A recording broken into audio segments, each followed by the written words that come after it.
কর্মকারকের একটি ভাগে আমরা পাই উদ্দেশ্য কর্ম ও বিধেয় কর্ম। দ্বিকর্ম ক্রিয়ার বাক্যে যে প্রধান কর্মবাচক পদটি থাকে তাকেই বলা হয় উদ্দেশ্য কর্ম, এবং এই উদ্দেশ্য কর্মের পরিপূরক বা ফলস্বরূপ যে আরেকটি কর্মবাচক পদ বাক্যে থাকে তাকে বলা হয় বিধেয় কর্ম।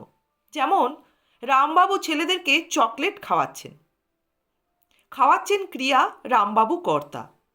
কাকে খাওয়াচ্ছেন, কাদের খাওয়াচ্ছেন আর কি খাওয়াচ্ছেন। এখানে দেখো কাদেরকে খাওয়াচ্ছেন এই প্রসঙ্গটাই কিন্তু আগে আসছে, তারপরে আসবে কি খাওয়াচ্ছেন। তাহলে প্রধান কর্মবাচক পদ হচ্ছে ছেলেদেরকে, অর্থাৎ কাদেরকে প্রশ্নের উত্তরে যে কর্মবাচক পদটি পাওয়া যাচ্ছে। তাহলে ছেলেদেরকে এই কর্মবাচক পদটি হচ্ছে উদ্দেশ্য কর্ম, এবং চকলেট এই কর্মবাচক পদটি হচ্ছে বিধেয় কর্ম। আবার একটি মজার জিনিস দেখো, এই বিধেয় কর্মটি যেহেতু অপ্রাণীবাচক তাই এটি হচ্ছে মুখ্য কর্ম, আর উদ্দেশ্য কর্মের মধ্যে ছেলেদেরকে এটি প্রাণীবাচক কর্ম, তাই এটি হচ্ছে গৌণ কর্ম। এভাবেই কিন্তু আমরা এই দুটি ভাগকে মনে রাখবো।